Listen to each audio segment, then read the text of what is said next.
are 1,600 nursing graduates emigrating in the last year, and it's apparently becoming almost impossible to get nurses to do well-paid work in our hospitals. We're joined now by Fanthom, who's Managing Director of RecruitmentPlus. Anne, good afternoon to you. Good afternoon, Damien. You had work yesterday on your books for lots of nurses, but you were having problems getting nurses, is that right? Yes, we are. We have a huge number of vacancies, both for contract and permanent nurses at the moment. What we're trying to attract, Damien, is graduate nurses and also nurses that are more experienced. Right now, across the healthcare and pharma sector, there are a broad range of nursing posts. We have roles from cosmetic nurses to nurses who've worked in haematology, to nurses who've worked in the orthopaedic sector that want to move out of maybe general nursing and would like to move into healthcare or pharma companies. But we've also got roles for the traditional nurses, those recently graduated who are looking to work in the nursing sector. And what's the problem? Have they all emigrated, or where are they? Well, a very good question. I think the president of the INMO would tell you that €145 million has been spent over the last 4 years in trying to train these nurses who now are emigrating to England and further afield.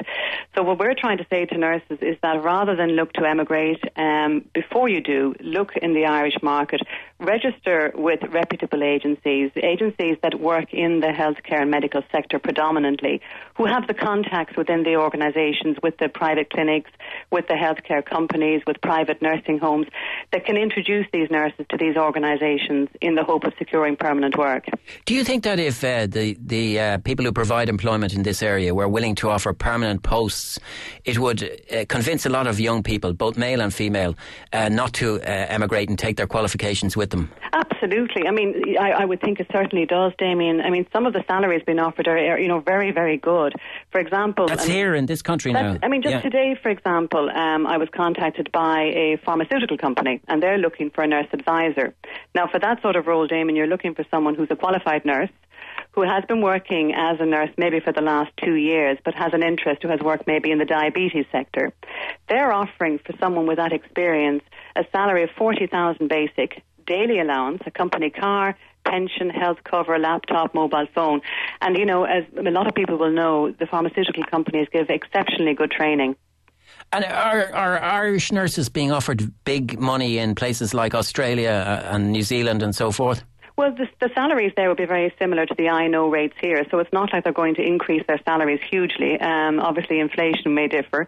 But I think a lot of nurses, and particularly, I mean, it's nice for those that have recently qualified to get the experience of going overseas. I mean, I'm all for that and broadening their experience. But for those that don't want to go abroad, that want to stay in Ireland, there certainly are roles out there. I think there's a lot of scaremongering, HSE obviously with the embargo on at the moment and no nurses being recruited permanently. You know, there is a shortfall there, but there are so many other sectors outside of HSE where nurses can go. Well, Anne Fanthom, your company's called RecruitmentPlus. You probably have a good idea what's going on in the health system. Are we reaching a point where a lot of work is being done in the health system by what are called, I think in the trade, permanent casuals? People who are on day to day but aren't being given a full-time job, but they're just working shifts essentially. Yeah, I mean, a lot of companies, and the HSE obviously one of them, you know, they're not looking to increase their permanent headcount. So what is happening is more people are being offered contract work. Now, there's obviously benefits to the companies for that area because they don't have to offer all the benefits that would go with a permanent position. I mean, for the people that are working, obviously they're getting work. So they're glad to take it up as well. There is certainly a shift towards more contract work than permanent work, that's for sure, and that's across all sectors.